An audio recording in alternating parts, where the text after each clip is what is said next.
Incentivo seletivo, incentivo coletivo. Eu falei com vocês na semana passada que o Panebianco tira isso na verdade, da teoria que o Mancur Olson traz sobre, o objetivo do Olson é discutir dilema da ação coletiva, né? Estamos aqui sobre partido, né? Que é uma organização coletiva e ainda de natureza voluntária, né? Que estabelece aí um elemento que dificulta ainda mais, né? Então, o Olson, a questão dele é a dificuldade que a gente tem de agir em conjunto, né? Isso aqui eu até brinquei na semana passada, né? Só a gente pensar em coisas da nossa vida mesmo, né? Mas vocês fizeram um seminário agora, né? Eram só 2, mas vocês devem lembrar de quando vocês estão no seminário com 5 pessoas, né? Para definir o que cada um vai falar, quem vai fazer o quê, aí divide a tarefa, aí um faz, outro não faz, enfim. O Austin está falando, né, sobre esse dilema da ação coletiva que está presente em tudo, né? Às vezes você vai andar na rua com mais de 3 pessoas, ficam para trás, aí um para ver outra coisa, um quer fazer uma coisa, outro quer fazer outra. É disso que ele está falando, né? De que não é simples agir coletivamente, né? Chegar muito menos quando você tem um objetivo mais complexo e tal. E o Olson, ele está falando, que, assim, em resumo, de maneira bem grosseira, aqui, sobre o que o Olson está discutindo, ele chega à conclusão de que as pessoas só conseguem agir de maneira assertiva, coletivamente, quando elas recebem incentivos seletivos. E o que são incentivos seletivos? São ganhos individuais. Esses ganhos, gente, eles podem ser de várias naturezas, não é só necessariamente pecuniário, material, não, sabe? Mas são ganhos individuais. Então, o incentivo coletivo são incentivos aqui para o Olson, né? Para a coletividade, você pode até receber algum ganho individual por isso. Então, sei lá, me lembro que quando eu li esse texto na graduação, a gente discutiu a limpeza da Baía de Guanabara, que é um lugar, enfim, uma Bahia lá na minha cidade, né? Então, se você tem a limpeza da Baía de Guanabara, ou a limpeza de, sei lá, de um rio que está poluído e tal, isso gera ganhos para a coletividade, para todo mundo. Mas não é individualmente para cada um de nós, né? E não afeta individualmente nossa vida tanto quanto se você, sei lá, recebesse um salário por alguma coisa, enfim. Então, o Panebianco está pegando essa teoria do Olson sobre ação coletiva, né, e como que incentivo coletivo e incentivo seletivo impacta, e trazendo para o que importa para ele, né, que são os partidos políticos, que ele sempre caracteriza de que maneira? Enquanto organizações complexas, é bom lembrar isso em relação ao Panebianco, né, aliás, eu acho que um dos maiores ganhos do que ele coloca, né, não tem maniqueísmo aqui, não tem bom e mal, não tem aquele grande líder partidário que quer simplesmente benefícios individuais e por isso faz tal coisa com a organização, não. Ele está falando aqui da complexidade desta organização que está neste meio que lhe é próprio, que é o meio eleitoral, né? Só partidos disputam eleições e sofrem com essa influência do ambiente eleitoral, do ambiente político, e organizações voluntárias, né? O que significa, por que é importante dizer isso? Porque se eu posso entrar quando eu quiser, eu também posso sair quando eu quiser. Então, tem a força do líder, né, o poder do líder, mas tem também a força da base nesse sentido, né, que simplesmente pode virar, ok, se não está provendo o que eu considero que é importante, seja incentivo coletivo ou seletivo, eu vou para outro partido, né? Claro que em cada sistema isso vai se comportar de uma maneira, né? A gente discutiu aqui os sistemas bipartidários, que eu divergi, né? Exemplo clássico do sistema bipartidário americano. Óbvio, né? No caso do sistema tão enraizado como é o americano, não é tão simples assim, né?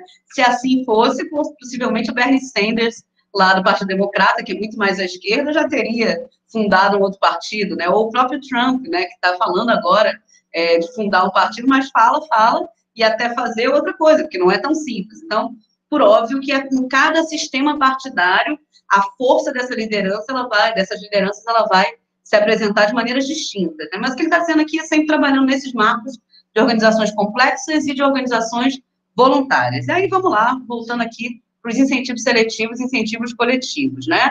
Falei, teoria das associações voluntárias, incentivos coletivos para partidos políticos, né? Nessa adaptação aqui que o Panebianco faz da teoria do Olson, são basicamente os incentivos de identidade, solidariedade, os incentivos ideológicos. Está falando aqui do programa que une o partido, né?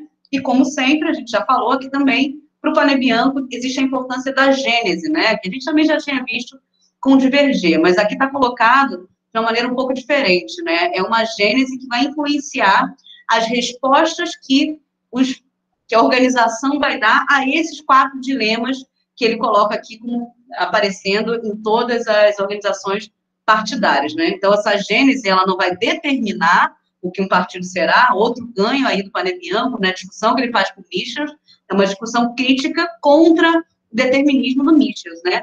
Então, ela não vai determinar, mas ela vai estabelecer tendências em relação a essas respostas aqui aos diferentes dilemas, né? Incentivos coletivos e seletivos são os incentivos de poder, de status, incentivos materiais, de fato, né? Eu dei aqui o exemplo lá da compra de voto, né? Então, você vai definir, na hora de você definir quem você vai votar na eleição, você pode se definir a partir de uma orientação voltada em incentivos coletivos, né? Então, sei lá, esse programa que esse partido ou esse candidato apresenta é algo no que eu acredito, algo que eu desejo, enfim. Claro que o incentivo coletivo, né, digamos que esse partido consiga eleger seus candidatos, fazer maioria, enfim, né, e depois consiga colocar em prática parte daquele programa que você acredita. Claro, isso vai voltar para você, mas de maneira muito mais ampla, né, volta para você e para a coletividade como um todo, né.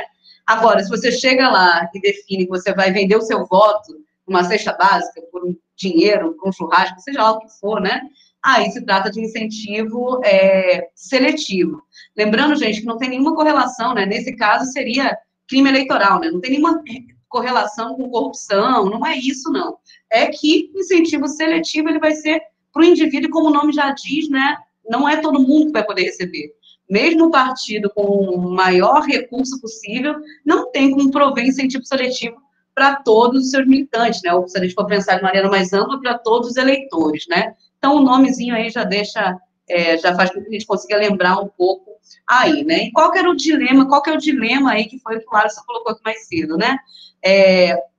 O dilema colocado aqui, gente, é que a gente nunca consegue maximizar os 2 pontos ao mesmo tempo. Se você investe em incentivo seletivo, você perde no incentivo coletivo e vice-versa, né? Por isso que é dilema, né? Se a organização focar apenas na distribuição de incentivo seletivo, ela vai afetar a sua credibilidade, que é o que a Alisson estava falando mais cedo, né? Então, por quê? Vamos lá. Digamos que, nosso exemplo de sempre aqui, né, dos partidos social-democratas europeus, né? Vamos pensar lá no SPD, grande SPD lá. Se do dia para a noite o SPD começa a se organizar em termos exclusivamente, né, quase exclusivamente, de incentivos seletivos, ou seja, eu vou manter a minha base de filiados aqui, distribuindo cargos, né, em governos, em administrações públicas, dividindo esse valor aqui, né, da arrecadação dos militantes e também, né, subvenções estatais, vou distribuir isso entre os militantes e tudo mais. Aquela origem, que é sempre tão presente na importância da gênese aí para o Pane Bianco, que é simplesmente de um partido que está organizando a classe trabalhadora, que visa, né, o socialismo, que visa a igualdade, mas se a base percebe que a direção desse partido está se organizando dessa maneira, né, que não tem nada de igualitário, o incentivo seletivo é o exato oposto disso, né, diferenciação, isso vai influenciar nesses que não estão recebendo o incentivo seletivo, mas que estão no SPD e se organizam, dão seu tempo para o SPD, porque acreditam no seu programa, né? Esse programa, né, em busca da igualdade, né, defesa dos trabalhadores e tudo mais. Então, se você potencializa os incentivos seletivos, você perde, por outro lado, nesses incentivos de identidade, que são os que são distribuídos para a maioria aí dos militantes. Por outro lado, ele vai dizer também que um partido não pode viver só de incentivo coletivo. Afinal, a gente já discutiu aqui a importância da burocracia, a importância da organização partidária e como isso não pode se dar baseado exclusivamente no voluntarismo, né? Já discutiu isso aqui a exaustão, né? Então, ele vai dizer o seguinte, partido que está disputando eleições, é só pensar aqui no processo eleitoral, né, gente?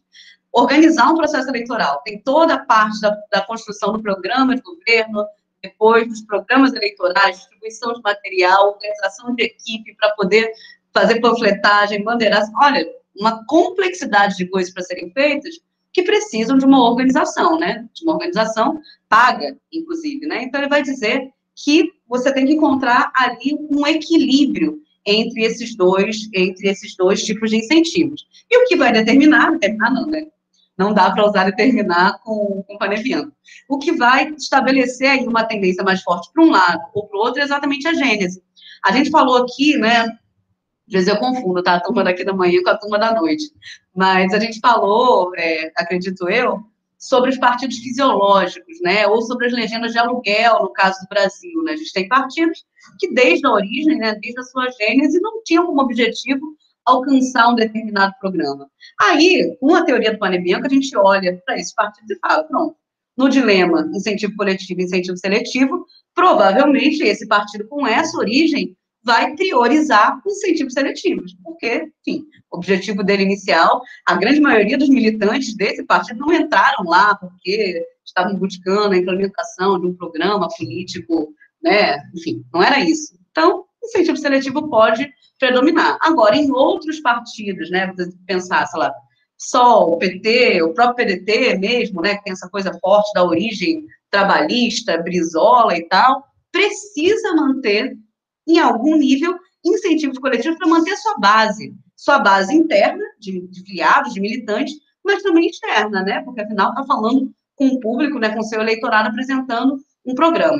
Então, entenderam aqui a questão do dilema entre os dois, né, que você não consegue maximizar os dois? Alguma questão em relação a isso, gente?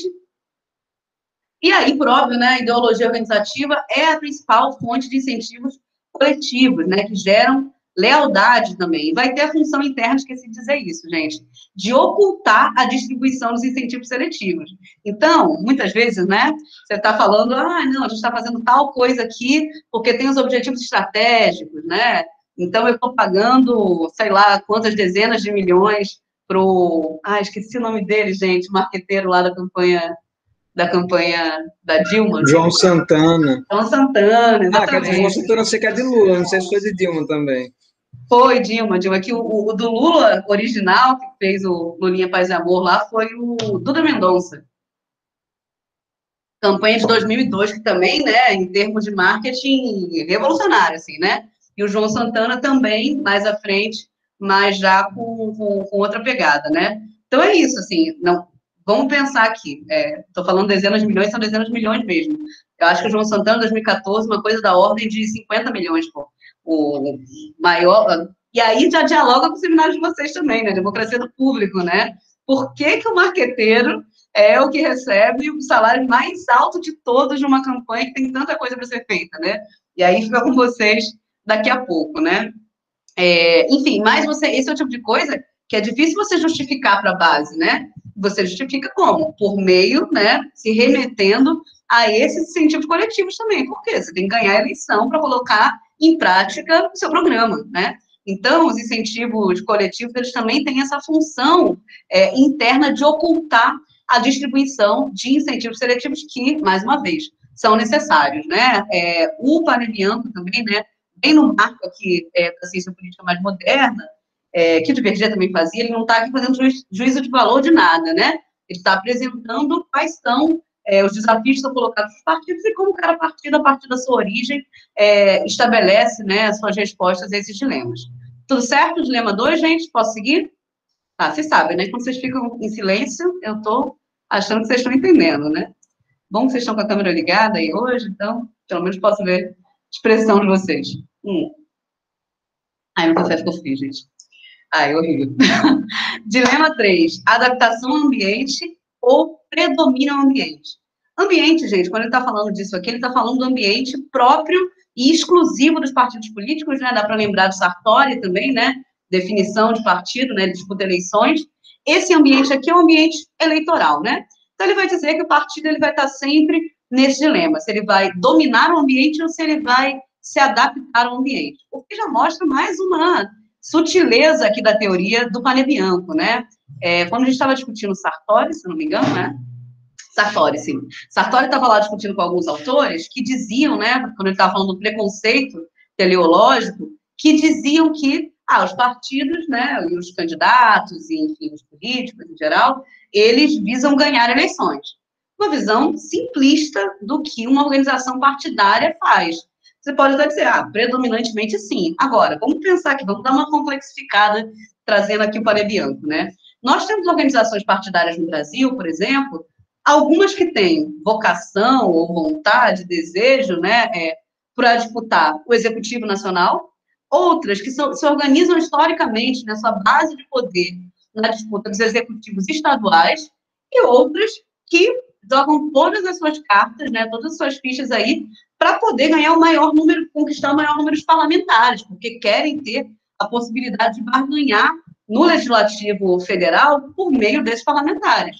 Você está dizendo isso, que as organizações, né, nas arenas eleitorais se colocam de maneira diferente? Isso significa dizer que nesse dilema predomínio do ambiente ou adaptação ao ambiente, em momentos diferentes eles vão escolher lados diferentes. Então, se o objetivo, por exemplo, é disputar a presidência da República, essa organização que tem como foco principal disputar, ganhar a presidência da República, vai ter que ceder em alianças nos governos estaduais, em prefeituras de capital, vai ter que, muitas vezes, né, quando a gente tinha coligação proporcional, aceitar uma coligação proporcional que às vezes é negativa para o partido,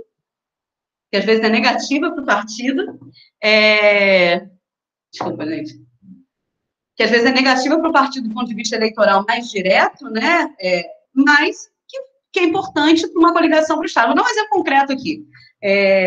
Disputa do governo do Estado, que não é Estado, né? Do governo do Distrito Federal, 2014, 18? Peraí. 18. O PT tinha o governador do Distrito Federal. E aí estava disputando a reeleição. Disputar a reeleição, gente, a gente sabe aqui, né? Você já está meio caminho andado, né? Porque é uma situação na qual o eleitor tem que definir simplesmente se ele gostou ou não daquela administração. E aí, só se ele não gostou daquela administração, ele vai pensar, né? A maioria dos eleitores, ele vai pensar em num outro candidato, né? Então, você já tem ali, primeiro, você já é conhecido, você tem a máquina, então, realmente disputar a eleição, uma reeleição, costuma ser uma arena na qual o partido vai investir. Então, o caso aí do Agnello, está disputando a reeleição. A coligação, não foi 18, foi 14, porque 18 não tinha mais coligação. A coligação do Agnello, coligação proporcional, né, para disputa para deputado estadual, era um negócio maluco, assim, 10 partidos dentro da coligação, sabe? Que era uma coisa que você olhava assim, você fazia conta e pensava, do ponto de vista racional, né, dessa racionalidade estrita, minimalista, né, só ganhar eleições, não faz sentido nenhum que o PT faça uma coligação dessa, porque ele vai colocar muito mais votos, porque lembra como é que era a lógica da coligação, né? Você tem ali, todos os partidos contribuem com seus votos, mas os eleitos são os que são individualmente mais votados. Então, o que aconteceria, né, naquela eleição ali? O PT, que tinha uma votação mais ampla, colocaria muitos votos, mas ajudaria, no fim das contas, a eleger os candidatos de outros partidos políticos. E foi exatamente o que aconteceu, tá? Para deputado federal, o Distrito Federal faz 8 deputados, né? E foi isso, acho que o PT elegeu a Érica Cocai, mas tinha voto para eleger mais, se tivesse saído sozinho, né? Se não tivesse na coligação. Mas a racionalidade, ela não é estrita, orientada àquela arena em si. O objetivo ali era assegurar que esses partidos tivessem na coligação do candidato à reeleição para o governo do Estado. Então, assim, naquele momento, né, na resposta para esse dilema, o PT estava escolhendo predominar, né, nesse ambiente que era a disputa para o governo estadual, mas estava escolhendo a adaptação nessa disputa que era para o Legislativo Federal. Então, é muito mais complexo do que simplesmente quero ganhar eleições. Então, ele vai dizer que os partidos vão estar nesse dilema aí, número 3, do ambiente do predomínio. Tem outra, né, tem outras alianças, né, não sei se foi com vocês que eu comentei aqui. Por exemplo, o PCdoB é um aliado histórico do PT nas eleições presidenciais, né, desde 89, ininterruptamente, está na coligação com o PT. Imagina se o PT chega em 2018, né, aquela coisa, aquela confusão toda, Lula não é candidato e tal. Enfim, chega em 2018 e fala assim, então eu vou resolver disputar o governo do Maranhão. O único estado que é governado pelo PCdoB. Mais uma vez, a questão que está colocada aqui não é se o PT tem um candidato competitivo ou não no Maranhão, né, que seria essa racionalidade limitada. Se tem, vai lá e vai disputar, vai optar pelo predomínio. É que tem outras outros elementos no jogo nacional, da relação entre os partidos políticos, que colocam outras questões para a resolução desse dilema. Então, entende que o que ele está dizendo para a gente aqui que não é tão simples assim, você não tem uma resposta pré-estabelecida sobre se um partido vai querer dominar ou não, predominar ou não no ambiente. Tem outra que ele fala também. Um partido, quando ele vai disputar a eleição, quando ele objetiva, né, ganhar uma determinada arena, ele está numa competição, então ele vai ter resposta, né? Então, é o caso, por exemplo, aqui do PCdoB. Se for lá disputar aquilo ali, vai ter resposta. Como, por exemplo, não vou apoiar vocês nacionalmente, né? Porque vocês estão fazendo isso aqui. Ou mais, né? Aconteceu aqui em Pernambuco, né? Em Pernambuco, o PT local definiu que iria lançar uma candidatura para o governo do estado, e era uma candidatura competitiva, né? Marília Reis, não sei se vocês lembram, 2018, competitiva porque na pesquisa de opinião, antes de começar a eleição, ela estava em segundo lugar, né? Então, contra o incumbente, né? Então, contra quem estava disputando a reeleição, então, realmente competitiva. E, por que não lançou a candidatura dela, apesar do partido local querer, de ser competitiva, porque em prol de um acordo nacional com o PSB, para o PSB declarar neutralidade nas eleições de 2018. Então, é isso que ele está dizendo aqui, né, que não é tão simples assim, e o partido vai ficar nesse dilema aqui. Voltando à questão da origem, como que o partido vai responder esse dilema de acordo com a origem, né? O partido vai tender a colonizar o ambiente, né? Então, essa estratégia de domínio, ou pactuar com o ambiente, estratégia de adaptação, a depender dessa situação aqui, ó. Interesse de autoconservação, né? Então, ele vai ser alimentado pelos incentivos seletivos e vai levar o partido a se adaptar ao ambiente, dado que a tática de domínio implica em contra-ataque, como eu falei. Né? Se você opta por dominar um determinado ambiente, você tem que saber que o seu adversário também vai te contra-atacar. E mais, vamos fazer aqui, vamos pensar numa situação em que o partido, né, fez lá pesquisa de opinião e ele tem um feedback aí dessa pesquisa de opinião que diz que ele não tem chance de ganhar a eleição em determinado lugar. Ou as chances são baixas, né?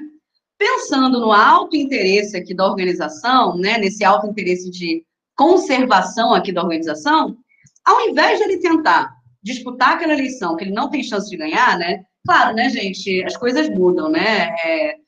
Um partido, um candidato que não é competitivo a princípio, no próprio processo eleitoral pode se tornar.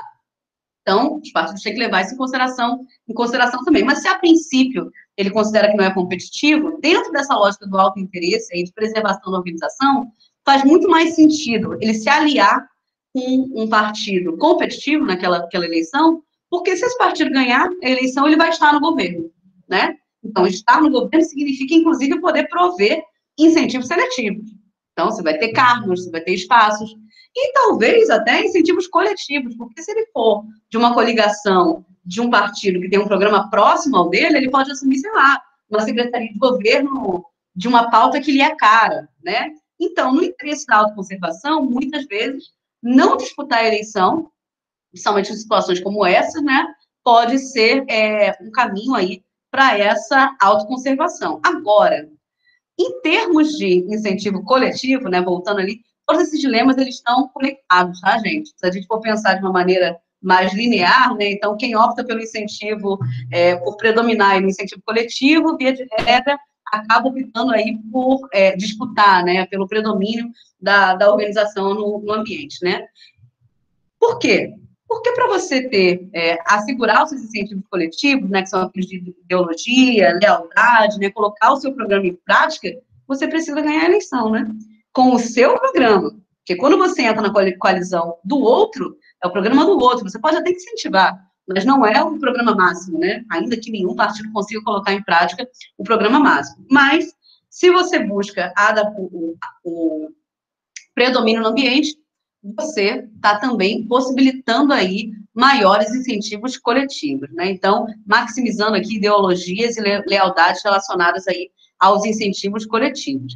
E a prevalência de incentivos seletivos, né, vai estar relacionada também a uma maior adaptação ao ambiente, tá? Entenderam isso aqui, gente? Isso aqui é basicamente sobre o partido definir se vai ou não disputar uma eleição numa determinada arena. Entendido, gente? Beleza. Como eu falei no começo, né, tentando ir um pouquinho mais rápido para a gente conseguir dar conta do conteúdo e ter tempo para vocês apresentarem aí, tá? Dilema número 4, liberdade de ação e coerção organizativa. Mais uma vez aqui o Michels aparecendo, né? Aliás, a gente falou do Michels lá no começo, vocês devem achar que sou meio obcecada com o Michels, né? Toda hora eu falo dele. Mas é que ele é uma sombra na nossa vida, gente. O cara escreveu um negócio lá no início da segunda década do século XX, mas fato é que, quando a gente pensa em organizações, e não só organizações partidárias, essa questão da burocracia, da oligarquização, enfim, né, da dificuldade que você tem em ter democracia no interior desses grupos, ela realmente segue muito presente, né? Por isso que o Panebianco está aqui, décadas e décadas depois, discutindo com ele. Mas ele vai trazer um elemento importante aqui, que é a questão da liberdade das lideranças, né? Porque para o Michels, né, quando a gente lê o Michels, fica parecendo assim, aquele grupo político acordou, resolveu dar um cavalo de pau no partido e dizer que agora o partido só vai buscar a sobrevivência e os interesses individuais da direção. Aí o Panebianco vai virar e falar assim, ok, tudo bem, de fato, durante o processo de institucionalização, né, como a gente vai ver aqui, essas organizações, elas começam a passar desse momento, né, daquele modelo, já viu que, na verdade, né, do modelo natural, né, que é a busca pelo programa e tudo mais, ela começa a se institucionalizar, começa a ter muito a perder, né, uma organização quando ela surge, quando ela não tem nenhum eleito, por exemplo, você vai lá, né, não tem nada a perder. Eu me lembro sempre de um exemplo que eu acho super engraçado, né, do PT nas eleições de 82, que a galera fazia campanha falando assim, eu não quero seu voto, eu quero sua consciência. Gente, vocês conseguem imaginar o PT em 2022 falando um negócio desse, não quero seu voto, quero sua consciência? Não dá, né? Então, assim, por favor. Mas é isso, uma organização na sua origem, né? Você não tem muito a perder, enfim. E, claro, todas as organizações, no seu processo de institucionalização, de amadurecimento, vão mudar nesse sentido. Agora, o que o Valemir está dizendo para a gente é que o líder máximo lá e tudo mais, ele pode até querer ter toda a liberdade do mundo, mas ele nunca vai ter toda a liberdade do mundo. Primeiro, mais uma vez, Panebianco coloca a questão da competitividade e oposições dentro do partido. Perfeitamente, Viviane. Primeiro porque ele vai ter que ter as relações internas, como a Viviane bem colocou aqui, que ele está falando mais uma vez de uma organização voluntária. Tudo bem, você pode fazer o que você bem entende. Agora, você tem que saber se você não tem um tipo de negociação com os grupos minoritários, né? Você pode perder esses grupos, pode simplesmente ter um racha. Você pode, inclusive, considerar que esse racha vale a pena. Em alguns casos, as situações consideram. A gente tem, inclusive, situações, né? Gente, eu falo do PT porque é minha tese, tá? É o que eu conheço de maneira mais aprofundada e é sempre os exemplos que vêm aqui à minha mente, né? Então, com relação a isso, por exemplo, no início da década de 90, né, a gente teve ali a queda do Muro de Berlim, 89, dissolução da União Soviética, 91, 92, ali, e tudo isso colocou uma série de debates para as organizações partidárias de esquerda, né, de orientação socialista ou comunista, grandes naquele momento, né? E o PT, no início da década de 90, expulsou organizações, algumas organizações revolucionárias que estavam dentro do partido, né? Inclusive, a origem do PSTU é a expulsão da Convergência Socialista, que era um grupo interno do PT no início da década de 90. Então, claro, a organização ela pode considerar que é válido que uma determinada facção interna seja expelida. Mas isso acontece o tempo todo. Na maioria das vezes, o que eles querem é tentar um determinado equilíbrio que possibilite que a coalizão majoritária siga dirigindo sem perder a sua base, né? Então, é como a Riviane colocou aqui, essa liderança, por mais forte que ela seja, ela vai precisar sempre negociar com esses grupos minoritários. E mais, né, eu já falei aqui das relações com os partidos aliados externos, né? Essa negociação que acontece dentro do partido, acontece fora também. Então, vai sempre existir algum tipo de constrangimento à ação desses líderes. Mas, por óbvio, que esses líderes querem a maior liberdade possível, né? Então, o dilema 4 que está colocado aqui é liberdade de ação, por um lado, né? Eles vão sempre tentar aumentar o seu grau de liberdade com coerção organizativa de outro, né? Então, as decisões organizativas são geralmente produto de negociações internas à organização, de influências recíprocas entre os agentes organizativos. Assim, como eu estava dizendo para vocês, a liberdade de organização, né, de ação, é condicionada pela necessidade de manter o equilíbrio entre interesses divergentes. Se não tiver essa necessidade, pronto, você deixa ali você espelhe esses grupos menores, né? Mas isso não acontece a todo momento, né? Então, mais uma vez, né? Se essas disputas internas elas não fossem importantes, elas não tomariam tanto tempo da organização, e elas tomam, né? Os partidos fazem seus encontros, seus congressos, né?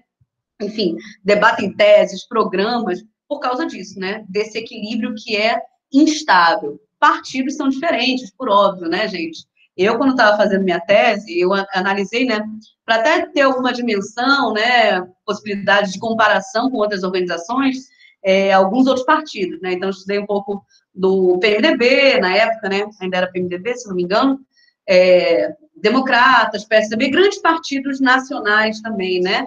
E aí é super interessante, né? Porque o Democratas fez um encontro, eu me lembro disso, ficou marcado na minha cabeça, né? Que o Congresso dos Democratas aconteceu na sala não sei qual do anexo tal do Senado. É porque só isso já diz muito, né? Se você faz um congresso numa sala, quantos atores têm capacidade de decisão nesse partido, né? Então, por óbvio, né, que um partido dessa natureza, que meia dúzia de pessoas elege o presidente do partido, né, essa instabilidade aí entre minorias e maiorias vai ser menor, né, porque é um partido que não está buscando ser democrático. Então, não é um incentivo coletivo do partido à democracia. Também diferente, mas mesmo assim, vocês estão vendo aí, não sei se vocês estão vendo, mas tá uma briga gigantesca entre o ACM Neto e o Rodrigo Maia, né? ACM Neto, prefeito do DEM de Salvador, prefeito de Salvador, presidente do Democratas, e Rodrigo Maia, ex-presidente da Câmara, né? Figura importante da política brasileira. Eles estão numa disputa ali. Isso mostra que mesmo nos partidos mais oligárquicos, né, que não tem aí como um incentivo coletivo forte à democracia interna, mesmo assim, ninguém tem liberdade total, né? Você tem sempre essa disputa interna aí, colocando, reduzindo aí a liberdade dos atores. Mas se vocês não viram, gente, depois deem uma olhada lá, porque inclusive é bem divertido ali a disputa ACM Neto e Rodrigo Maia, né? Mas só para mostrar para vocês. Saiu falando, se eu não me engano, que o caráter dele é melhor que a estatura, uma coisa assim. Foi. Eu não gosto de piada de baixinho, que me afeta, né? Mas tá engraçado, tá. Enfim. Vocês não me viram pessoalmente, que Viane tá rindo porque ela viu, né? Então... Mas, enfim, ninguém tem liberdade de ação, mesmo completa e absoluta, mesmo no partido mais oligárquico possível. Nem estou dizendo que o Democratas tá?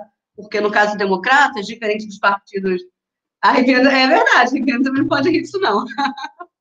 Mesmo o DEM, né, eu falei por ser um partido tradicional, né, o herdeiro aí da Arena, o herdeiro aí mais direto da Arena, mas existem partidos que têm muito mais dono do que o DEM, né, então pensa aí, por exemplo, no PSL, né, o PSL depois teve essa mudança aí, porque o Bolsonaro se filiou ao PSL, mas o PSL é o partido do Luciano Bivar, dele, né, então, assim, tem partidos que têm, de fato, dois donos, né? Então, essa disputa, essa liberdade de ação dos líderes é muito maior. Mas, enfim, vocês entenderam que essa liberdade vai ser diferente, mas vai ter sempre algum tipo de constrangimento, né? Seja interno ou seja externo, né? Então, cada coalizão majoritária vai possuir vínculos internos e externos que limitam a todo momento sua liberdade de manobra, né? Por outro lado, um certo grau de maleabilidade estratégica é absolutamente necessário para garantir a sobrevivência da organização. Que a gente já viu, né, com o Michel também, né? Para um partido conseguir se organizar, né, para ele poder conseguir responder, inclusive, ao ambiente que é competitivo, ele precisa de maleabilidade, de flexibilidade. Porque um partido que precisa debater, um partido que seja inteiramente democrático, né, que ele precisa debater todas as suas ações com a base, ele já perdeu na competição com outro que toma uma decisão rapidamente e consegue colocar em prática, né? Então, o que ele está dizendo aqui é que, mesmo que se deseje que seja um objetivo do partido, nenhum partido vai conseguir sobreviver se ele não tiver algum nível de maleabilidade, algum nível de liberdade para tomar algumas decisões, né? Porque é um ambiente competitivo, né? E aí fica muito nítido para a gente quanto é importante essa questão desse ambiente específico no qual os partidos se organizam, né? Porque se ele vai disputar a eleição e esse ambiente é competitivo, né? Ele precisa dessa flexibilidade. E aí coloca um dilema, né? Que ele chama de liberdade de ação e coerção organizativa, mas eu coloco aqui como dilema eficácia e democracia também, né? É muito difícil que um partido consiga equilibrar essa eficiência, principalmente do ponto de vista eleitoral, com essa democracia interna, né? Eu coloco isso, inclusive, porque meu tema de pesquisa é democracia intrapartidária. E é um negócio difícil, gente. Não é, mais uma vez, a complexidade, né? Não se trata de você tomar uma decisão, meu partido será democrático ou não será, né? Essas questões aí da eficiência, da eficácia, do ponto de vista eleitoral, elas sempre entram no meio do caminho aí também, né? Alguma dúvida com relação a isso, gente? Então é isso, né? Essa presença... Professora, para ser sincero e aproveitar que a senhora perguntou, eu deveria ter feito na última questão, que era do interesse de autoconservação nos incentivos coletivos, antes desse dilema 4, acho que é no dilema 3 ainda. Que eu anotei, só que eu não sei se eu anotei justamente o contrário do que é. Aí acho melhor perguntar logo. Mas repita, o que você anotou? Eu anotei como os interesses de autoconservação, aí os incentivos seletivos levam o partido a se adaptar ao ambiente. Sim. É isso mesmo? Então, não é uma relação direta, né? Mas como eu falei para vocês, esses 4 dilemas, vamos lá. Como ele está falando da presença, né, dessa origem, dessa gênese, influenciando as respostas aos dilemas, acaba que cada resposta de um dilema vai estar relacionado com o outro, né? Então, assim, um partido que tende a priorizar os incentivos coletivos, né, seu programa, sua identidade e tudo mais, ele tenderá também a maximizar a busca pelo predomínio do ambiente. Por quê? Porque para você colocar em prática o seu programa, você tem que ganhar a eleição, né? E ganhar a eleição com o seu programa, não fazendo parte da coalizão do outro.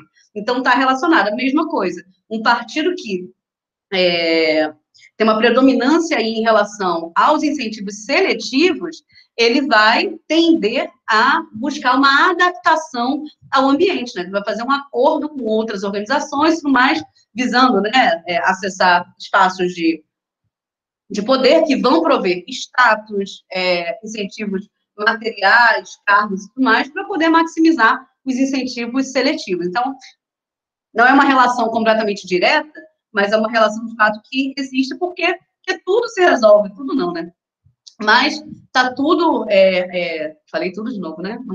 Não era isso, não é tudo, gente, mas ele vai estar sempre dizendo aqui, entender o partido político, você olhar para essa gênese, então essa gênese que vai influenciar a resposta aí prioritária a esses dilemas. Então eles vão acabar se conectando aí, os 4, tá? Entendeu, Alisson? Sim, essa distância aí da determinação é justamente ao Michels, né? Michels coloca mais como determinação, então. Sim.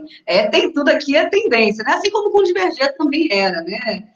No caso do Diverger é até bem injusto, porque colocam lá, né, a lei de Diverger, falam sobre os partidos de massa como se de uma maneira muito normativa, mas ele mesmo nunca disse isso, né? Estão todos aí trabalhando com tendências, né? Então, vou seguir aqui, gente. Aí a gente entra na crítica dele ao Michels, né? O Michels fala, né, vamos retomar aqui, né, sobre a substituição dos fins, né? Então, os objetivos oficiais para os quais a organização surgiu, né,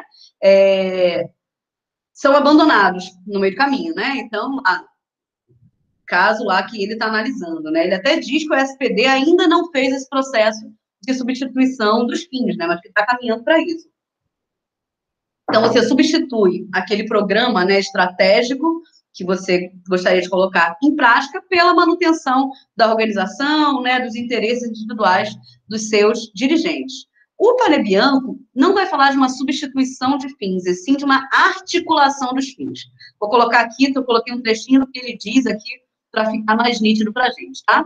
Os objetivos oficiais tornam-se mais vagos e imprecisos, né? Aquele processo de institucionalização. Ele não está dizendo aqui para a gente que o partido vai ser sempre o mesmo, sempre buscando o seu programa da mesma maneira ao longo da sua história. Não. Ele não está, o Panebianco não é ingênuo aqui, né? Mas ele está falando que vai ter uma articulação. Então, objetivos oficiais vão se tornar mais vagos e imprecisos. A coerência entre os comportamentos do partido e seus objetivos oficiais será constantemente reafirmada pelos seus líderes. Mas, dentre as muitas possíveis estratégias consideradas viáveis para a obtenção dos objetivos oficiais, serão selecionadas somente aquelas compatíveis com a estabilidade organizativa. Então, ele vai dizer o seguinte, gente, os objetivos oficiais vão estar lá, vão ser a todo momento, né, retomados pelos líderes, né, não, é isso mesmo, né, manifesto de fundação e tudo mais. Só que, dentre esses objetivos todos, né, vão ser, o partido, a liderança vai considerar, vai optar aqui pelas estratégias que são as mais viáveis para a manutenção da organização, né, e também para os ganhos eleitorais e de poder e de status aqui, porque você tem uma série de... Se não existissem diferenças táticas, né, não precisamos nem discutir isso, né? Vamos voltar lá para a coisa reforma e revolução, né, no início do século XX, né, que a gente já falou aqui, né? Porque tem lá, né, Bernstein, Kautsky, Rosa Luxemburgo, né, aquela disputa toda dentro do Partido Social-Democrata Alemão, é um debate sobre tática, né? O objetivo estratégico de todos eles era o socialismo. Agora, como que você vai chegar ao socialismo? Né? A Rosa dizia, revolução, né? O Kautsky falava, olha, pode ser por meio do parlamento, né, ganhando a eleição, mas pode ser que seja necessário uma contraofensiva revolucionária, porque a burguesia não vai aceitar o resultado das eleições. Enquanto Bernstein estava falando o seguinte, não, a classe trabalhadora é a maioria, e, portanto, a partir do momento que a gente tiver sufrágio universal, a classe trabalhadora vai votar e a social-democracia vai ter 50% mais um, e dessa maneira vai conseguir colocar o seu programa socialista em prática. Dinâmica do PSOL para 2022, desenvolva, não entendi. Eu acho que tem muita relação, assim, para não me expandir tanto no comentário, mas com essa questão de conciliar ou não, de fazer uma coalizão mais ampla, como é o que, pelo menos, se projeta que o PT vai fazer, e de lançar uma candidatura própria, com mais apego ao programa do partido e tal. Aí que tem essa questão de ser pragmático e conseguir uma vitória, ou, enfim, eu acho que tem relação. Sim. E tem a coisa do incentivo do próprio sistema, né? Que a gente viu aqui com o Diverger, né? Como nós temos um sistema que a escolha do presidente é em 2 turnos, isso é um incentivo para que os atores políticos lancem candidaturas, né? Independente do programa, da questão programática ou pragmática, né? Por quê? Porque o PSOL pode lançar um candidato no primeiro turno, em que pese, né, a eleição de 2022 tem um nível de complexidade maior aqui, né? Tanto é que existe esse debate. Esse debate nunca existiu no PSOL, né? Só existe porque a eleição de 2022 tem outros elementos colocados, né? Mas o fato de ter segundo turno é um incentivo para que os atores políticos lancem candidatura, porque é isso. Beleza, lançou a candidatura, perdeu, no segundo turno você pode optar por formar uma coligação com um dos candidatos que foi para o segundo turno, né? Mas é isso mesmo, aí o Alisson entra naquele dilema do predomínio no ambiente e do próprio incentivo coletivo, né? Porque tem uma parte da base do PSOL que ficaria um tantinho chateada, né? Se de cara tivesse um apoio à candidatura do PT no primeiro turno, né? Então, em termos de incentivo coletivo, e aí, mais uma vez, olha aí a Gênese entrando de novo, né? Como que o PSOL surge? Qual a origem do PSOL? É uma crise justamente desse princípio, né, do partido. Isso, eu acho que a polêmica está muito em torno da candidatura de Glauber Braga, né? Sim, todo mundo fala Glauber Rocha, né? É Braga. E aí, muita gente do PSOL não concorda com essa candidatura, e ao que tudo indica, ele vai sim se candidatar para... Antes de começar a aula aqui com vocês, estava olhando notícia, né? E aí eu vi que tinha uma entrevista na Carta Capital com ele, e o tema era eleições de 2022, candidatura do PSOL a eleições de 2022, né? Enfim, provavelmente é esse o tema. Mas o que eu estava falando da Gênese aqui é porque o PSOL, ele é um partido que surge a partir de um racha com o PT. Então, essa origem, que não é muito distante, né? Isso tem 20 anos. 20 anos já? Meu Deus! Exato, tem 20 anos, um pouquinho menos, né? Acho que é 2005. 2004. A origem do PSOL essa origem aí, ela influencia muito ainda nesse ponto, né? Na própria relação com o PT. O Boulos não estava nessa briga, né? Porque ele se filiou ao PSOL recentemente. Aliás, nem o Glauber, né? O Glauber veio do PSB. Mas muitos outros que têm muita força dentro do partido ainda, né? Luciana Genro, por exemplo. Luciana Genro, ela foi expulsa do PT, né? Então, imagina, fazer uma aliança no primeiro turno, assim, um negócio difícil, né? Mais uma vez, um modelinho aí do Panebianco ajudando a gente a entender. Essa questão desse dilema, ela tem a ver com predomínio ou não do ambiente, né? Mas tem muito mais a ver com essa questão dos incentivos coletivos. Nessa galera que entrou no partido lá, né, decepcionada com o PT, enfim, pode ficar bem decepcionada com o PSOL se não lançar uma candidatura, né? E, por outro lado, tem um outro grupo que entrou depois, né? A turma do MTST, que veio com Boulos, né? E tem uma galera que entrou depois também, enfim, uma corrente lá, Primavera Socialista e tal, que pode ficar decepcionada com o contrário, né? Enfim, dilemas, né? Nunca é fácil tomar uma decisão numa organização complexa como é um partido político, né? Então, tá. Voltando aqui, nem lembro onde eu estava, mas vamos lá. Mas tem tudo a ver com o que a gente estava discutindo aqui, não fugimos, não. Ah, tá. Os objetivos vão ficando mais vagos e tudo mais. E sempre as lideranças vão falar que o objetivo oficial, né, se mantém, mas, estava discutindo tática, né? A maneira que você tem de chegar e colocar em prática esse objetivo oficial, elas são as mais diversas, né? Então, os elementos táticos aqui colocados. Aí, por exemplo, nessa questão da eleição, né? Definição da eleição. Um objetivo aqui, sei lá, derrubar o Bolsonaro, né? Para o PSOL. Como é que você faz isso? Disputando, lançando um candidato ou não lançando um candidato? Aí, né? Aí já complica o meio de campo todo, né? Mas está sempre em discussão. O que está colocado ali é o objetivo oficial. A maneira como você vai fazer isso, as lideranças, né, ao longo do processo de institucionalização, vão buscar selecionar as formas que são compatíveis com a estabilidade organizativa. Porque também, minha gente, tem outra questão colocada aqui. Um dos objetivos do partido pode ser, né, o da coalizão majoritária, pode ser manter o seu espaço de poder. Vou dar um exemplo concreto aqui que pode parecer muito louco, mas é real. Pensem numa organização que tem aí um determinado número de parlamentares, a gente já viu aqui, né, que nas organizações modernas, diferente, né, modernas não, contemporâneas, né, diferente das organizações de origem externa, que o Verger falava o tempo todo. A bancada não tem tanta predominância, porque, afinal, o partido não nasceu dentro do parlamento, ele pode, chegava até quase a dizer que ele pode prescindir, né, da sua bancada e tal. Enfim, isso não acontece mais dessa maneira, né? A bancada parlamentar tem um papel importante nas organizações partidárias e os eleitos de maneira geral, né? Mas vamos pensar aqui.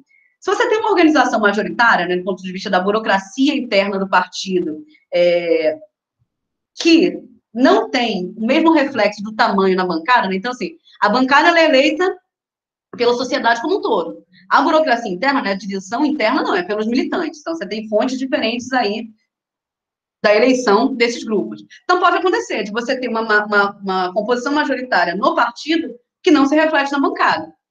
Para essa direção majoritária, às vezes é melhor, no processo eleitoral, que a bancada diminua de tamanho, para que os seus representantes da bancada sejam maioria, do que ela se mantenha no tamanho que ela tem. Por quê? Porque ela quer ampliar. O objetivo ali não é fortalecer o partido. O objetivo ali é fortalecer a própria coalizão majoritária. Então, estão entendendo o que eu estou dizendo? É melhor para esse grupo que você tenha ali uma maioria do seu grupo com uma bancada menor, né, no parlamento, do que crescer aquela bancada e você não ter o controle sobre ela. Ainda mais quando você tem um partido que está no governo, né? Ter o controle sobre o que a bancada faz é muito importante para o governo, né? Estou dando um exemplo que me veio à mente aqui, foi no segundo governo Dilma, no começo, né? Que depois ficou tudo meio nublado, assim, para a gente, porque teve processo do impeachment e tal. Mas o primeiro ano do segundo governo Dilma foi um ano de muitos conflitos, né? Porque teve uma série de medidas que flexibilizavam direitos trabalhistas e tal, MP 664, 665, enfim. Então, tinha toda uma disputa, tanto em relação à CUT, né, Central Única dos Trabalhadores, pressionando o governo, quanto da bancada do PT na Câmara, porque uma parte dessa bancada não queria votar nessas medidas. Então, ter o controle de uma bancada é algo bem importante. No fim das contas, o governo conseguiu ter esse controle, mas chegou a um determinado momento ali de tensão que parte da bancada dizia que não ia votar com o governo. Então, enfim, só para dizer que podem existir outros objetivos que estão relacionados a essa estabilidade organizativa que não são simplesmente ganhar a eleição, ter uma bancada maior, enfim, né? Tem um monte de coisa em jogo. Por isso que o Pane Bianco está dizendo para a gente o tempo todo. Para entender o partido, você tem que olhar para essas disputas internas ali, para essas fontes da disputa da própria organização, né? Enfim. Tá claro, gente? Então, vou seguir. Eu falei que eu ia tentar ser rápida, né? E vocês já estão vendo que o objetivo não foi alcançado, né? Então, estou adiantando que é bem possível que a gente adie a nossa prova para a gente ter aula do Kirchheimer na semana que vem. Mas vamos lá. Para dar tempo de vocês apresentarem o seminário também com calma, a gente conseguir fazer um debate. Enfim, mas tá tranquilo, gente, a gente tem tempo no nosso semestre. Vamos lá. Modelo de evolução organizativa aqui, né? Então, ele faz toda essa discussão a partir dos 4 dilemas para propor um modelo de análise dos partidos. Já disse para vocês que eu sou completamente apaixonada pelo Pane Bianco, porque ele salvou minha vida, né? Porque quando eu não sabia o que fazer na minha tese, e eu me lembro do meu orientador do mestrado dizendo isso, um dia, Tassi, você vai pegar, encontrar aquele livro que vai dizer tudo que você precisa na sua vida, sabe? E eu ficava, quando que vai chegar o dia desse livro? Foi quando eu olhei para esse livro e para esse modelo de evolução organizativa aqui. Se você tiver coragem mesmo de ler minha tese, você vai ver que vai ter lá um 4º capítulo que é sobre institucionalização partidária, que eu pego, discuto o modelo de institucionalização do Pane Bianco, discuto a institucionalização do PT, e no capítulo 5, aí já sou mais eu mesmo, né? Aí eu vou colocar o meu modelo de debate sobre democracia intrapartidária, né? Então, modelo de evolução organizativa. Ele vai dividir esse modelo em 3 fases, né? E aí, gente, Weber, de novo, é um tipo ideal, né? Não vai estar desta maneira na realidade, né? Só para a gente conseguir organizar o caos que é a política e conseguir entender diferentes organizações e estabelecer parâmetros de comparação também, né? Modelo em 3 fases, né? Gênese, institucionalização e maturidade. Como eu já falei aqui, a exaustão, as características da fase da gênese são... não, isso eu não falei, não. Vamos falar agora. As características da fase da gênese, elas são simetricamente opostas àquelas da maturidade. Então, se você olhar um partido após o processo de institucionalização, ele vai ter as características aí quase que simetricamente opostas, né? Falei quase, porque afinal o tipo ideal, à sua gênese. Gênese. É nesse momento que é formado o sistema de solidariedade, né? Comunidade de iguais, com objetivos coincidentes de cooperação. Aqui é Michels, né? Lembra ele falando, né? Partido na sua origem, né? Aquele partido de companheiros, falei para vocês, né? Na origem lá etimológica, né? Compartilhar o pão, enfim, sociedade de iguais aqui, é esse momento da gênese, né? Onde é criado esse sistema de solidariedade, né? Os objetivos, eles são coincidentes aqui, né? E eles orientam a cooperação e não a competição. Eu dei o exemplo da Marta Suplicy para vocês, aqui, ela falando do PT. Acho que não, né? Então foi para a noite. Desculpa, gente, eu me confundo. A Marta, né, quando ela ainda era militante do PT, enfim, a minha dissertação foi sobre as cotas de gênero no PT, né? Então, estava analisando aí a trajetória das mulheres do partido, né? E aí a Marta fala, né, num trecho de uma entrevista, que no começo, que elas demoraram muito a perceber que existia desigualdade de gênero estrutural dentro do PT, né? Por quê? Um partido que surge, que é um partido socialista, que é fundado por muitas pessoas que vieram do movimento feminista, né, da década de 60, 70 e tal. Então, enfim, ela fala assim, era como se fosse numa guerra ali, né, tá todo mundo junto, batalhando ali junto, no front e tal, não sei o que, aí ganhou a guerra. Aí você tem que governar, né, ela falando, na verdade, uma guerra revolucionária, né, ganhou a guerra e tudo mais. Aí vamos ver, quem que vai ser o líder do partido, quem vai ser o líder do governo. Aí que a gente percebe que não é todo mundo tão igual assim, né? E ela vai falar que isso acontece ao longo da década de 80, que as mulheres achavam que estavam numa situação de igualdade, e quando foram olhar, não tinha mulher na direção do PT. Não tinha mesmo. Quando eu falo não ter direção inteira sem nenhuma mulher, sabe? Então, é isso, assim, esse sistema de solidariedade no início, que todo mundo acha que é todo mundo muito igual, mas, né, tem outros que são mais iguais ainda, né, Revolução dos Bichos aí, né. Essa comunidade de iguais, que está aqui nesse primeiro momento, a partir do momento que as coisas vão se complexificando, vão assumindo governos, vão assumindo espaços, né, debates sobre distribuição de recursos dentro da organização, isso vai se dando esse processo de institucionalização que também estabelece essa diferenciação. Mais uma vez, nichos, né? Representantes e representados, que no primeiro momento são meros delegados da base política, mas essa delegação, tal como é estabelecido no primeiro momento, acaba se transformando, acaba se dando um processo de insulamento dessa direção em relação à sua base, né? Então, se transforma em um sistema de interesses, né?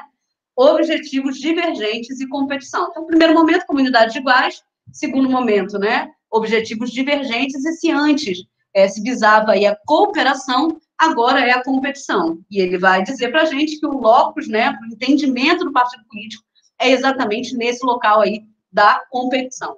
Então, traços organizativos da Gênese continuam, em geral, presentes e atuantes, mas diluídos na maturidade, né? Então, você não pode abandonar por causa dos incentivos coletivos, mas esses traços eles vão se diluindo na maturidade. Tudo bem, gente? 3 fases: Gênese, institucionalização, maturidade. Vamos ver aqui com mais calma o que ele quer dizer com isso, né? Questionamento que ele faz da lei de ferro das oligarquias, né? O modo pelo qual as exigências contraditórias, né, aqueles dilemas lá, né, que os partidos devem ponderar, eles são aí sopesados aí, né, para contribuir para definir uma dimensão central da ordem organizativa do partido, né? Você vai entender o partido olhando a maneira como ele responde a cada um desses dilemas, né? E vai variar principalmente em função das características do ambiente eleitoral. Lembra que eu falei aqui, né? Uma coisa é rachar e fundar um outro partido num sistema pluripartidário como é o brasileiro, né? Outra coisa é fazer isso na Inglaterra, fazer isso nos Estados Unidos. Bem mais difícil, né? Então, as características do ambiente também vão influenciar essa dinâmica interna aqui, a maneira como os atores vão se comportar, né? E vão atuar, e vai influenciar também a história organizativa. Então, no meu caso, quando eu estava olhando ali no processo de institucionalização, eu fui olhar, por exemplo, algumas eleições que eu estabeleci como eleições fundamentais aí para a história organizativa do PT. Por exemplo, a eleição de 94. Não sei se comentei com vocês, mas em 94, quando o processo eleitoral começou não, né? Quando estava ali saindo as primeiras pesquisas de opinião e tal, não sei se vocês sabem, mas o Lula estava na frente em 94, né? Tinha ido para o segundo turno em 89, né, disputado com o Collor, sido derrotado, mas no começo tinha uma possibilidade real, de fato, de ser eleito. Corta para perder a eleição no primeiro turno. Gente, isso do ponto de vista organizativo é algo devastador, porque é o seguinte, a gente está falando de disputa interna, a gente está falando de competição aqui, né? Se você está numa eleição que começa com um candidato em primeiro lugar e termina com esse candidato derrotado no primeiro turno, isso, do ponto de vista da disputa interna, um material gigante para a oposição. Você vai chegar e vai falar assim, perdemos a eleição porque essa direção aí não conseguiu, de fato, fazer o que era necessário para ganhar, porque estava dado, né? Está em primeiro lugar e tal. Então, esse ambiente aqui eleitoral, resultado eleitoral, perder a eleição quando você estava em primeiro lugar, vai influenciar completamente a disputa interna e vai influenciar, inclusive, como esse partido vai se comportar depois. Então, você vai olhar e vai dizer o seguinte, perdemos funcionando dessa maneira.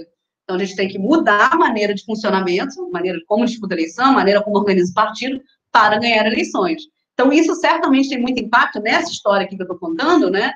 Essa eleição de 94, lá no Lulinha Paz Amor, que eu estava falando mais cedo, lá do Duda Mendonça, em 2002, né? Então, você vai utilizar essa argumentação que está baseada na maneira como o partido se comportou nesse ambiente eleitoral para influenciar a maneira como ele se organiza internamente, tomar decisões em relação a esses dilemas. Então, vejam, né?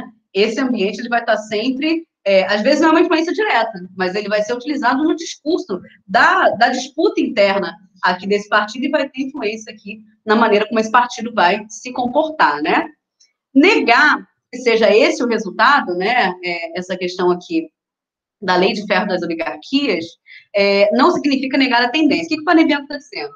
Não se pode formular nenhuma lei férrea da evolução organizativa de um partido, né? Então é isso, ele está aí atacando o preconceito teleológico, beleza. Mas ele também não é besta, né? Ninguém conseguiu derrubar o Michels por completo.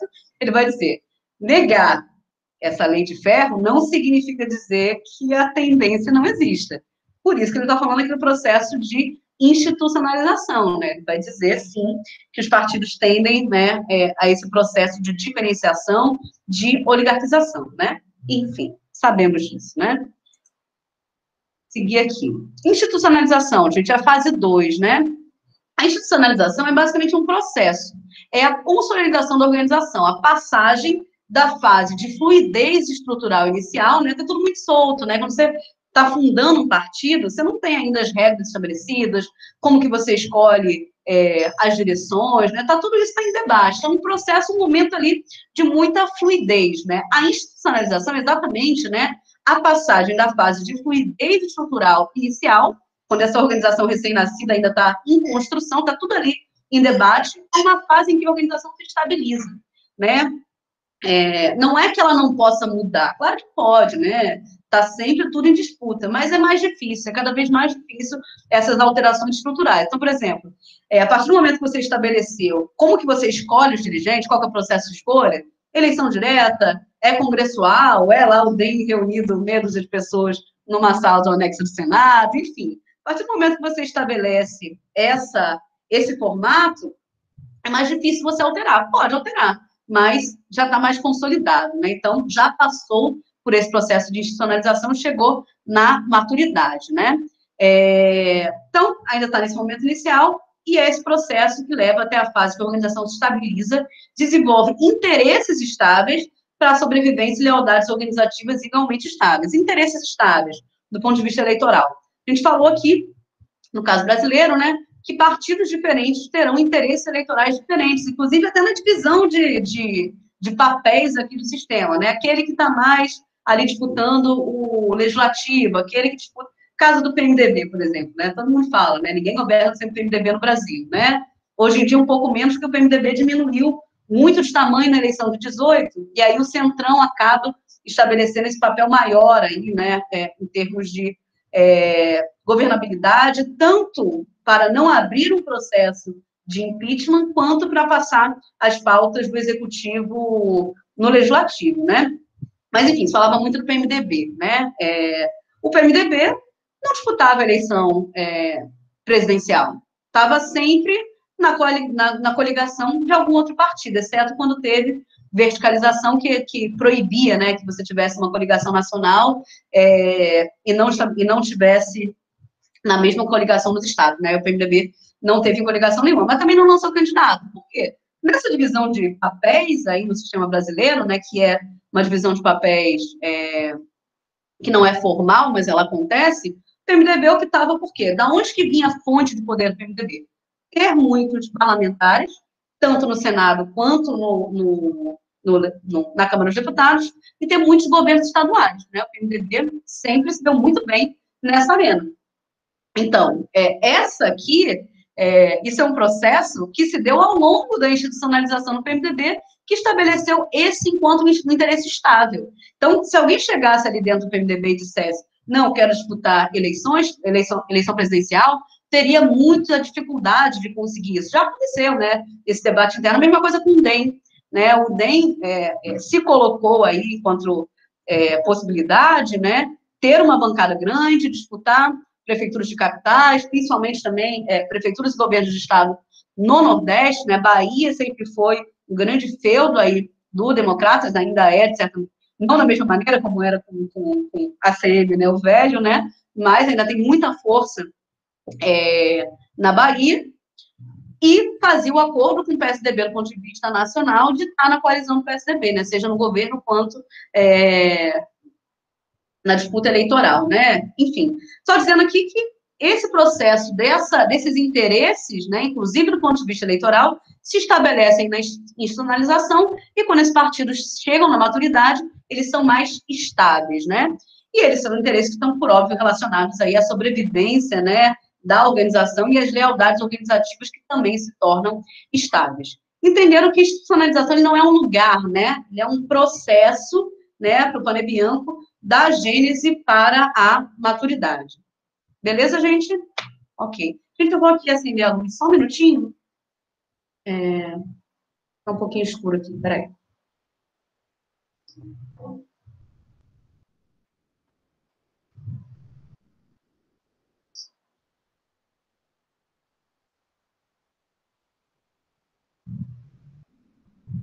Pronto.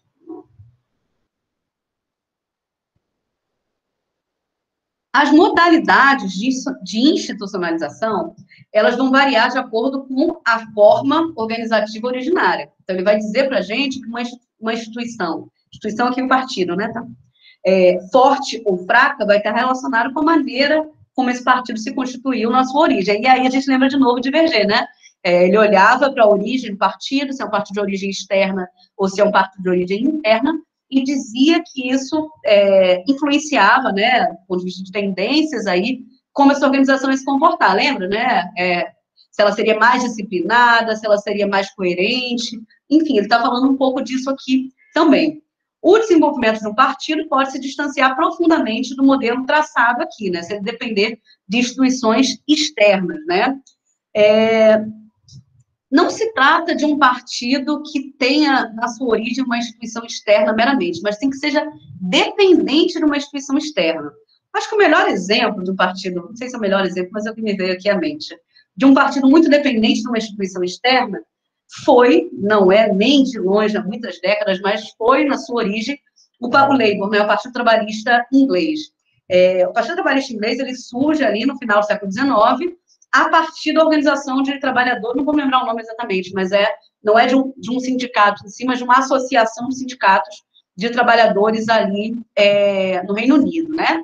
E era um negócio tão forte no Partido Trabalhista que durante muito tempo você não tinha a possibilidade de se filiar ao Labour, você tinha que se filiar a uma associação sindical e a partir disso você estava automaticamente filiado ao Labour, né? Então, assim, realmente era uma organização externa muito forte. Isso vai, né, se modificar, mas, para vocês terem uma ideia, vai ter um primeiro-ministro trabalhista que vai ser depois expulso do Partido Trabalhista inglês, porque ele vai fazer uma coalizão com os conservadores ali no período entre guerras, né, Primeira Guerra Mundial, Segunda Guerra Mundial. Pô, expulsar um primeiro-ministro é um negócio forte, né?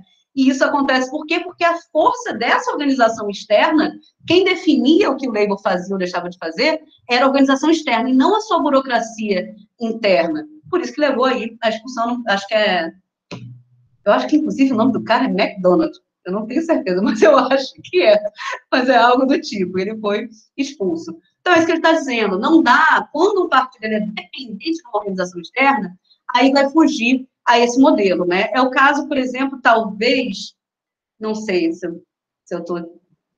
Não sei, mas poderia ser talvez, estou falando que eu não sei porque eu não conheço, não estudei esse partido, né? É o caso do PRB com a Igreja Universal. Pode ser que tenha uma relação de dependência tão grande, provavelmente, né, se você tiver uma direção que vai resolver que, sei lá, cobrar imposto de igreja, provavelmente isso não vai acontecer no PRB, né, por causa da dependência grande dessa instituição externa que é universal. Eu estou falando aqui que não sei exatamente porque eu não estudei o partido em si, né, mas o ponto dele aqui é quando o partido é dependente de uma instituição externa, esse modelo aqui não vale, porque, enfim, né, ele vai fazer o que a instituição externa estabelece, tá? Ficou nítido isso aqui? Ele está fazendo aqui, ó, esse modelo serve para todos os partidos, menos esses aqui.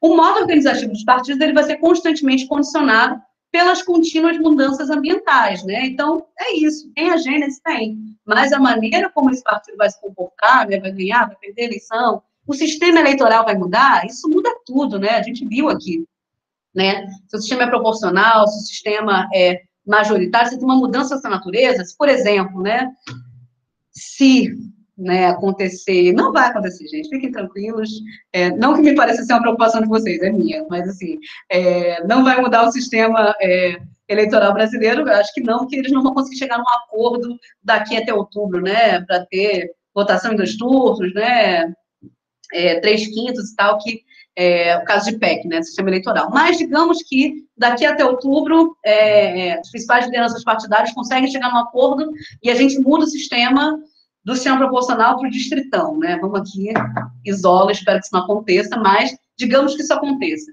As organizações partidárias vão ter que, entre outubro desse ano e o início do processo eleitoral no ano que vem, mudar tudo. Todas as suas táticas e estratégias aqui, elas vão ter que ser repensadas, porque a mudança desse ambiente ela vai ser tão profunda que vai influenciar também a maneira como essas organizações vão se portar. Assim como já mudaram, né? Por exemplo, o fim da coligação proporcional. Muita gente trata como se fosse coisa pouca, mas é, assim, de uma capacidade de modificação do sistema partidário brasileiro muito grande. Eu já dei um exemplo aqui para vocês do fim do Partido Pátria Livre, né, que fundiu com o PCdoB só por causa dessa regra, né, do fim da coligação e também, né, do funcionamento partidário no legislativo, né, aquela regra que estabeleceu lá que você só vai ter funcionamento partidário pleno, né, acesso a recursos se tiver aí no mínimo 10 parlamentares, enfim, não vou voltar nesse ponto aqui não, é só para dizer que essas mudanças organizativas também vão estar relacionadas com as condições ambientais que vão mudar ao longo do tempo também, né? Em alguns lugares, como no Brasil, a gente tem reforma política de 2 em 2 anos, em outros não, né? Então, vai permitir maior estabilidade, né? Enfim, entenderam, né? Mudanças ambientais, inclusive do ponto de vista sistêmico, vão influenciar também o comportamento desses atores e dessas organizações. E o tipo de institucionalização também, né? Deixa eu ver se eu coloquei aqui, gente. Eu não coloquei aqui nos slides para vocês, mas vou falar de toda maneira, né? O que ele fala sobre instituição fraca e instituição forte? Uma instituição forte é aquela que, durante o processo de institucionalização, ela consegue estabelecer um tipo de organização que é muito próximo das organizações de origem externa, né? Mais complexa, mais previsível. A previsibilidade é algo muito importante no conceito de institucionalização do Pane-Bianco, né? Previsível em que sentido? Eu tenho um estatuto, eu tenho um regramento interno, no qual os atores podem se basear para tomar suas decisões estratégicas. Então, assim, eu sei que, para me tornar dirigente dessa determinada organização, eu tenho que disputar uma eleição, ou tenho que disputar um congresso. E não vai ter, né, um grupo de atores que vai simplesmente suspender essas regras do dia para a noite. Numa instituição fraca, você pode, às vezes, até ter a regra no papel, mas é um lugar no qual essa liberdade dos atores, pelo menos do ponto de vista interno, ela é muito maior. E tem uma liberdade muito grande.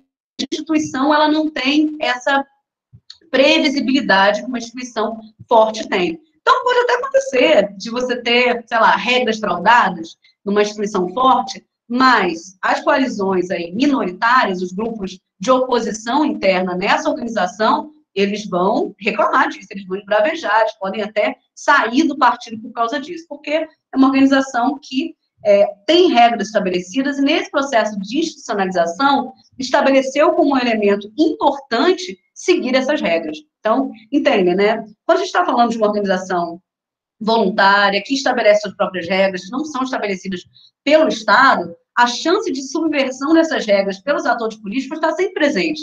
Mas o ponto do Pane-Bianco aqui é que tem uma diferença muito grande entre uma organização que tem dono, por exemplo, né, que vai fazer o que esse dono estabelece, é uma organização fraca para ele, e uma outra que não, né, que tem as suas regras bem estabelecidas e tal, e que, inclusive, os grupos minoritários podem se valer dessas regras para poder contrapor, para poder aí questionar as decisões das lideranças aí majoritárias. Então, instituição forte, essa que tem uma estabilidade maior, um regramento mais nítido aí para todo mundo, em que, assim, né, segue as regras do jogo, né, pelo menos estabelece as regras do jogo. E as instituições mais fracas, não, né, não tem essa previsibilidade maior. E tá, via de regra, gente, está muito relacionado ao fato de ser uma organização, uma instituição de origem interna ou de origem externa também, né, e está relacionado, de novo, com as respostas dadas àqueles dilemas, né. Por exemplo, seguir as regras, né, que pode ser um elemento de democratização aí, é parte dos incentivos coletivos, né? Você chegar e virar e falar assim, cada um faz o que quer aqui e tudo mais, enfim. Então, está relacionado também com as respostas que são dadas àqueles dilemas. Tudo certo, gente? Então, vamos fazer o seguinte,